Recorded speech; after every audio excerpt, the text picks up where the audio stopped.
Hello everybody, Caventia here at day 5 of the International Aerospace Expo, where it's Drake Day. Let's check out what they've got in store for us. Okay, as usual, the centerpiece is the biggest ship in the lineup, and for Drake, that is the Drake Caterpillar. The first ship we have here is the Cutter Scout. I've actually just done a full review on the Cutter Scout, so I will leave it up in the top corner there for you. And on the opposite side, we have the Base Cutter.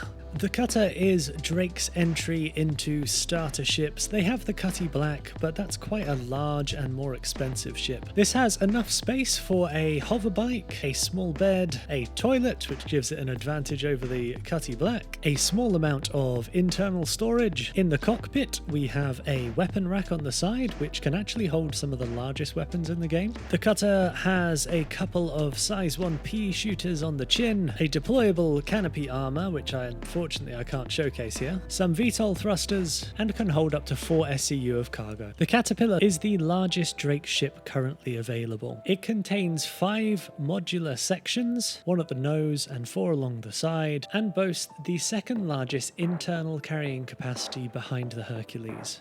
It's recently been upgraded with a tractor beam to assist with cargo loading. Eventually, I believe each of these doors will become an elevator, making it easier to load. It has 2 manned turrets, 1 on the top at the nose, and 1 on the bottom at the rear. It has a small elevator, an engineering section at the rear, which is where you access the bottom turret, a nice view from the remote turret access, and a slightly more obstructed view for the pilot and co-pilot. It also has an upper gangway with controls to open and close the sides, along with ladder access to the lower compartment. There is also a central tunnel that runs all the way through the ship.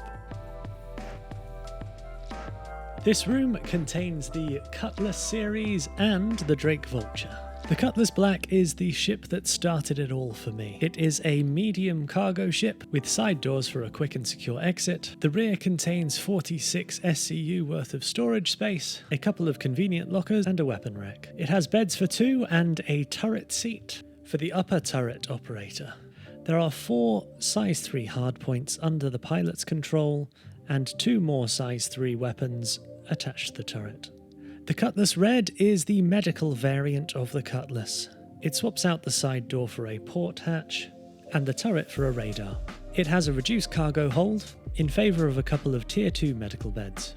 It also has a couple of extra normal beds, and the turret is swapped out for a small bathroom with no privacy, it seems. The Cutless Blue is the bounty hunting variant, which features a unique rounded cockpit for a better view for the pilot and co-pilot. Like the Cutless Red, you give up some of your cargo storage, but in this scenario it is for prisoner pods. Both the Cutless Red and Blue come with flashing lights. The Cutless Steel uses its cargo space for a huge array of drop seats and comes with door-mounted weapons and a nice shiny paint job. The Vulture is one of my favourite ships by Drake. I really like the industrial design. It's also the entry ship into salvaging, and I have a video on the Vulture which I'll link in the top right hand corner. It's a great little career starter and can be used to earn you an awful lot of credits. Finally, we have the Ugly Ducklings room. There's not much to say about the Herald, however, it is the fastest ship in the game. Its design is a dedicated data runner, but unfortunately data running isn't in the game just yet. But if you want to get from A to B fast, this is the ship to do it. The Drake Buccaneer is the only light fighter made by Drake,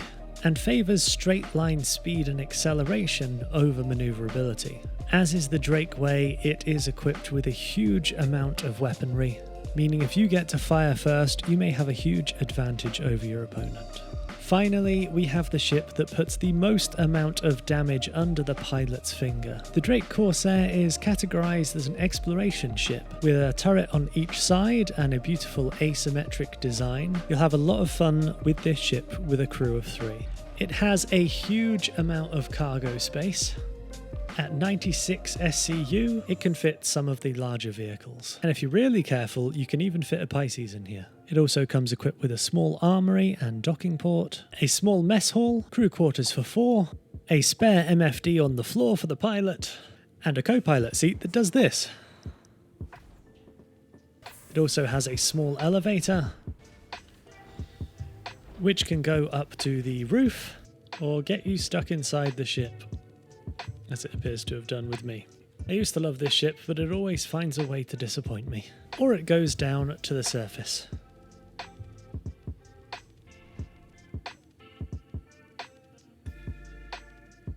The last couple of vehicles we have are the Drake Mule, a single-seater cargo moving ship. You can kind of think of this as a forklift truck, but it also has space for a 1 SCU container in the rear and 8 hand-carryable cargo boxes on the sides. The last vehicle we have to show off is the Drake Dragonfly. This is designed as a 2-seater hover bike, which in typical Drake fashion of course includes some guns.